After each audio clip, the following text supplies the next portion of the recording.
Hello. So today we're going to talk about the fact that your WordPress security sucks. And there's 10 ways that you can fix it. So, David, let us know the number one thing that you can do to try to fix the security on your WordPress website.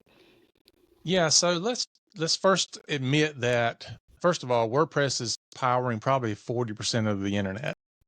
Most small sites are built on WordPress. The thing that most people don't realize is that WordPress is a massive target because it is 40% of the internet, so to speak. And there are different vulnerabilities and attacks that are happening all the time. And there's not a, I live on the cybersecurity side of things more often than not. So I see all of these reports that come out every week about tens of thousands of websites being hacked, being used as denial of service attacks against other things. So it's a massive problem that most people that are website owners don't know anything about. They don't talk about it. So I want to go over some things because there is a high likelihood if you're watching this, your WordPress security sucks. And we're going to help you figure out, does it suck, and give you some kind of guidance on what you can do.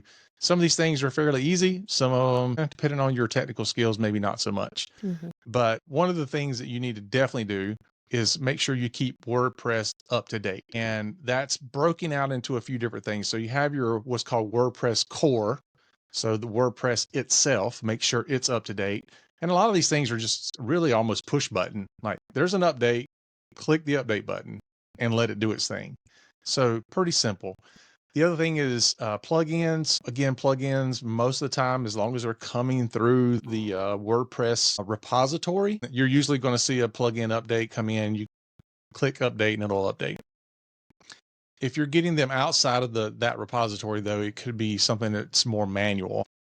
But we can talk about that more in a little bit. So you've got the core, you got the plugins, and then lastly you have the themes. And so that would be whatever theme that you're running on the site. You could be using the current theme that comes with it or some type of third party theme or builder or whatever. But making sure all those things are kept up to date is a big plus. And it is highly likely if you don't touch your site that those plugins go out of date and they're very vulnerable. I've had Yeah. a I number of times I've had to help people because they simply had a plugin that never got updated. And so it kept getting hacked because of that. Yeah, that's one of the number one things that we talk to clients about when they think, oh, well, my site is done and I can take it from here. And it's like, well, who's going to manage the back end? Who's going to manage the updating of plugins? And if you don't, then your site does become vulnerable and it's just a matter of time before it gets hacked or breaks, So yeah, you're absolutely right about that. Yeah. And there's a lot of things somebody can do if they hack your site. And just some of the ones that I see often is they use your site to put malware on. So imagine somebody goes to your website and they click on a link on your site that you put there, but the bad guys have redirected that link to them or to some malware. Now your site is used to attack somebody. Also, I mentioned the denial of service attacks, and that's where they just use your website with a bunch of other ones to attack other sites and infrastructure. And then lastly, and probably the most embarrassing, is when somebody goes to your site, they take it over and they load it with like porn. And Mm. so somebody's going to your business site and they see things that you shouldn't see. That's embarrassing. It is All embarrassing. because you didn't keep your site up to date. That's Yeah. embarrassing. And I've seen those before. I've even seen them on some of the bigger sites, and it's bad. It's bad for business. And Mhm. oftentimes it can take hours or even days sometimes to get those things resolved. And in the meantime, every single person that goes to your site is seeing stuff that you don't want them to see. Mhm. So Mhm. keep those things in mind. So we talked about securing all the plugins and themes and things like that. Now let's talk about login security. So every time you go to your WordPress backend, it's going to ask you to log in. You want to treat that login security the same way you would treat like your banking security. In other Mhm. words, you want that your passwords to be strong, use passphrases, use a password manager so that you can have a crazy password and you don't have to try to remember it. Also, and this is something you'll have to do with like a security plugin, and we'll talk about in a minute, but try to limit your login attempts so that somebody can't sit there and just constantly try to brute force their way into your site by trying all kind of different passwords. Mhm. So limit it to whatever you're comfortable with, 3 attempts, 5 attempts, whatever it is. I wouldn't go crazy, like don't put 50 attempts. But you don't want to do 1 attempt or, something like that, because you'll get locked out of your own site. But pick something. I would probably go with 3 to 5 attempts, Mhm. and then that way it locks you out if that happens. The Mhm. other thing is set up multi-factor authentication. Sometimes it's called 2FA, sometimes it's called MFA. But basically, you want to have something to where when you try to log into your site, even if you have the username and password, you're going to have to provide another level of authentication through like an authentication app or an SMS text message. Better to use the authentication app if possible than SMS, but have that there. Mm. And then the other thing is looking at your admin. Like, you don't want to have your WordPress admin to be, for example, my username is admin and my password is admin, or my username Mhm. is admin and my password is password. In fact, I wouldn't even use admin as your username. Yeah. Use something No. different. Mhm. So, any questions there so far? No, I mean, that's really good information. I do know that, especially when assigning users on the back end, we see that with our clients. One thing is to be on guard about who you're giving administrative access to. Where there's, people that will assign administrative access to each user. Well, Hmm. now each user can get into all parts of your WordPress website on the back end. And if they don't all have strong passwords, then now it's vulnerable to being hacked because one of those people had a weak password. Did they really need to have administrative access? So only give those type of authoritative type permissions to the people that need it. Everyone else can have maybe an editor role if they even need to be in the site. If they don't need to be in there, then don't, be picky about who you're allowing access to the back end of your site. Yeah, which is great that you brought that up, because our next one is limiting user roles and access. So, as Mhm. you just brought up, we use the principle of least privilege, is what it's called. What is the least amount of access they need to do whatever it is they're doing? And that goes with everything, not just websites. But you don't want to give people that type of access. You want to be careful, as you said, who you give access to. Mhm. The other thing I've seen that people often don't think about is you give an agency or a person administrative access, and that might be the only person that has that administrative access. Mhm. And then that agency goes away, or it's not agency as much as it's a person. Like, I've seen where somebody's hired, like, I got a guy, Mhm. doing my website, and that person goes away for whatever reason, and they're stuck.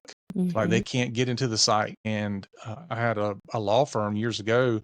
They purchased their domain for like 10 years, Mm. and they purchased it from some guy they knew that was living in a different state, and that person literally disappeared. They couldn't get in touch with them, dropped off the face of the earth. And for, I think they had 8 more years, they couldn't get into Wow. their domain. They couldn't change their domain records. They couldn't get into their website. They had to start over. Like, they Oh, had to wow. register a completely different domain. So they lost their website. They lost their website name, email, everything, lost it Mm. all, because Wow. they had no way to get into it. Wow. So the other part of that is removing users that no longer need access. Mhm. You've given access to somebody, they're no longer, maybe they're not posting for you anymore, they no longer work for you, whatever the case is. Get rid of those accounts. You don't want to have Mhm. any more in there than you need. And then the last one is monitoring the login activity. And this is something where you're going to have probably some type of security plugin to be able to do that.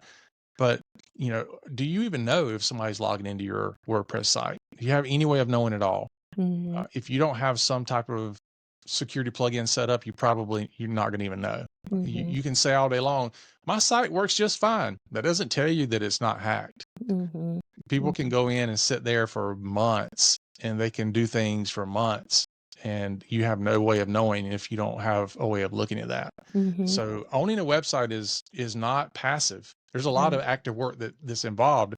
And these are just some of the things that happens when you have somebody who's providing you with that secure hosting environment. These are the Right. things that they're doing for you. Yeah, the average So, person don't think about these things, but they're mm-mm, very important. A lot of people think that, oh, I have this nice, beautifully designed site, and they have not considered the security. You might have a beautifully designed site today, but tomorrow is pointing to something else that's mhm. not even yours, or you completely lost control and lost access to that site. So it's beyond the design for Yeah. sure. Oh, absolutely. Absolutely. Mhm. Yeah. So we started to talk about the hosting. So we'll go into that. So you want to Mhm. make sure that the hosting provider that you use is a secure hosting provider. They understand how to put security in those things, and they're not just saying, here's $6.95 a month and you get hosting, unlimited hosting or whatever. You want to make sure that you've got a reliable host, because you've got not just the security on the website, but the security around that. There's Mhm. security that has to happen on the servers and everything else, the infrastructure you don't have access to, that you want to make sure that's taken care of. So make sure that hosting provider has strong security measures. Now, we at Pixel 13, we use that. We vetted out a company that does that, and that's what we Mhm. use. Yep. And so we know those things are happening. And using some type of secure firewall, automatic updates, and things like that usually come along with that. Mhm. In addition to that, you want to also make sure that you've got regular backups happening. Mhm. And so, again, this is usually an additional service. It's not something built into WordPress, but you want to make sure that those backups are happening. You want to use plugins to do that. I'm going to mention some plugins at the risk of somebody watching this 5 years later, and these plugins may not be relevant. So look at the date of this video and do We're in your research. 2025 right now. Yeah, do your research. But as of today, a couple of options would be things like Updraft Plus and VaultPress. Those are pretty popular, and they've been around a while. So those can be a couple of them. There are other ways to do it. Some hosting companies actually have the ability to back it up directly inside of their environment. So you're not having to necessarily do it through the plugin, but you want to have some way you're backing up that site, because if something happens and that site gets hacked or goes down, you're going to need to roll back to a previous backup. And Mhm. this is the dangerous part of not knowing if your site's been hacked over time. Let's say you do backups once a month, and so you've got monthly backups, or let's say you do it weekly, even daily, doesn't matter, but you're basically throwing away all the backups that are, oh, you have, a month of backups. Well, what if somebody's been sitting in your site and it's been hacked for 6 months? That Mm. means all your backups are also corrupted. Wow. So Yeah. keep that in mind. Yeah. But make sure you have something. Store the Yeah. backups offsite. You can store them in Dropbox, Google Drive, OneDrive, somewhere else, but make sure they're stored somewhere. Don't store them on the same server that you have your website on. That's a bad idea. Yeah. Yeah. Wow, these are things that the average user and the average person doesn't think about. So it's nice to have the peace of mind knowing that you have a hosting company that knows these things. So it's definitely worth investing in that when you're looking for someone to host your website, design and develop your website. Do they know these things? And especially if are a professional service provider, this is very important because your business relies on this. And so Mhm. it's worth investing in it. It is part of your business. It's part of investing in your business. You need to look into it and make sure that it is secure. So Yeah. okay. So list them out, David. All right. So we're Okay. still going here, right? Okay. All right. So the next one, having SSL and HTTPS. Mm-hmm. So lots of crazy acronyms here. But basically, your SSL is your secure sockets layer. You don't need to know that.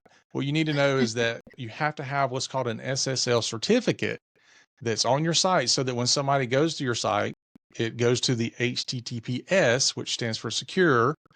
It goes there. Used to, you could kind of get around that, get away with Yeah. not having that. Mm-hmm. Nowadays, you can't do that. Companies that produce browsers and search engines, they flag those sites. Mm-hmm. So if you don't have that, then somebody may not be able to get to your site at all. If they can get to your site, it's probably going to say not secure, don't go there. So you'll get it blocked. And so you don't want Mm-hmm. your site to get blocked. So make sure you have an SSL certificate. Again, if you want to know a name of one you can try, you can use Let's Encrypt. Mm-hmm. There are others. Most hosting companies provide this as part of their package if they're a secure hosting company, like that's part of what they do for you. So you don't have to go out and figure this out. But you do want to make sure that the SSL covers everything on your site and your domain. And sometimes you have to do some technical work on this, because it might make the pages secure, but not the images on the pages or things like that. So it can get a little technical here with that. Mm-hmm. But make sure you're using the SSL so you can take advantage of that. Mm-hmm. Next one, and this one is one you're definitely going to have a security plugin for. As far as security plugins go, if I had to throw out 3 that I would recommend, and again, do your due diligence, but it would be WordFence, Securi, and iThemes Pro. And by the way, don't be a cheap butt. Go pay for the premium version. Okay. All these have free versions. Buy the premium version. It's worth the extra money to get the extra features that is involved there. Don't go Mm-hmm. cheap on your website. Right. So, but once you have those things, one thing you want to do is look at taking it's a file in there called wp-config.php, and you want to make sure that it is not in the public folder. I know it sounds like a bunch of how do I do that, but oftentimes in these security plugins, it's just a matter of clicking a checkbox. It says move this file somewhere outside of the public folder, and you just checking the box. If you don't do that, you got to do it all manually. So that's why I like these plugins. Also, you want to disable the file editing from WordPress, and this makes sure that somebody from the outside can't start editing some of your WordPress files even without getting back-end access. And you want to turn that off. And then you want to restrict access to any sensitive files, and you can do this through plugins, which will edit the what's called the htaccess rules and blocking. Again, lots of crazy stuff here. It has to happen, even if you don't understand it. You still got to do it. So this is why it's so important to have somebody else do these things for you. Yeah. And it's also why you can't just go and say, I'll purchase this hosting thing and just host my site. There's so much more to it than that. Mm-hmm. So, all right, moving right along. Next one, a web application firewall. Now, again, this is something that Securi can do, WordFence can do. Also, there's Cloudflare, which is probably one of the most popular ones out there. But basically, everybody's familiar with a firewall on your computer. This is similar. It's an application that runs usually inside the WordPress site on a plugin or something else, and it's acting as a firewall too. So it's saying things like, don't allow people from Russia, for example, to even access my site. Mm-hmm. Don't allow IP addresses to access my site. Mm-hmm. If this IP address tries to log in more than 5 times, then block it permanently. Mm-hmm. So you've got all these firewall rules you can set up to let things in, not let things in. Like, for example, for most sites, I tell people, unless you need people outside the United States accessing your site, just block everything else. Mm-hmm. Still not 100%. Doesn't mean somebody can't use a VPN to look like they're in the United States, but it still blocks a lot of stuff. Yeah. So it's worth turning on. Yeah. Yeah. All Wow. right, let's take a breath. This is good. This is really good feedback. I know people are like, what? I just have a site. I don't even know what you're talking about. So then you hire someone that does. That's what you do. You hire someone that does, that knows these things and know what to look for, so that your site is secure and you don't have the, oops, I didn't think about that. And now the thing that identifies your business and the number one thing digitally speaking for your digital footprint is not in jeopardy because you didn't know how to do these things on the back end. So it's important that you know these things. So David. All right, we got 2 more. 2 more. All right, let's go. Let's go. All right. 2 more. So number 9, monitoring and scanning for malware. We think about this from the standpoint of your PC or your Mac. We're going to put some type of anti-malware on there, and we're going to scan and make sure there's no problems. Well, website, same thing. Remember, your website's nothing but files and folders. So, and it's living on a computer somewhere in the cloud. So you want to use software to do that. And I brought up the ones that I recommend that I like. Your mileage may vary, but I like WordFence. I like iThemes Pro. I like Securi. Paid versions, like those. All those will do that. You can set up alerts for suspicious activity. You can have it send you reports, letting you know how the scans came out. But you definitely want to have those things, not just scanning, but monitored. Monitored means that when they send you that report, you got to look at it. Yeah. Yeah. There have been many times where I have seen and read of people say, "Oh, my website was hacked and I got a report actually 3 months ago that it was hacked, but I never read it." So monitoring is not just systems monitoring themselves, but Yeah. people have to put eyes on stuff Mhm. and look at it. Mhm. So Mhm. do that. And then lastly, and Mhm. this one is kind of a difficult one for people to grasp sometimes, which is protecting against what's called DDoS and bot attacks. Mm. So DDoS is DDoS is a distributed denial of service attack. And what this is what I was mentioning in the beginning, where just imagine you have websites that are used as a bot, all together Mm. to attack something. So they're using all the resources and power of all these different sites to attack something. That's a distributed, because it's distributed, that's a hard word, across 10,000 sites, and it's being aimed at something so that you can cause that site that you're aiming at to go down. So a Mm. denial of service. Mhm. And we see this happen all the time with hacktivists and things like that, where they aim all this stuff at something and it takes those sites down because sites can't handle the traffic. And Mm. that's what it does. And they can do Mhm. that toward networks, they can do it toward Mm. other websites or whatever. Mhm. So you want to make sure that you do things like you enable rate limiting. In other words, you can't have a massive amount of traffic going in and out of your site. It won't allow it. So you limit the rate in which it's like the bandwidth, you're turning it down. Mhm. So only so much can come in and out. Think of it as your neighborhood, putting up cones and only letting one lane of traffic in and out of your neighborhood so that Mhm. people can't speed because there's not room for all that. Yeah. So do that.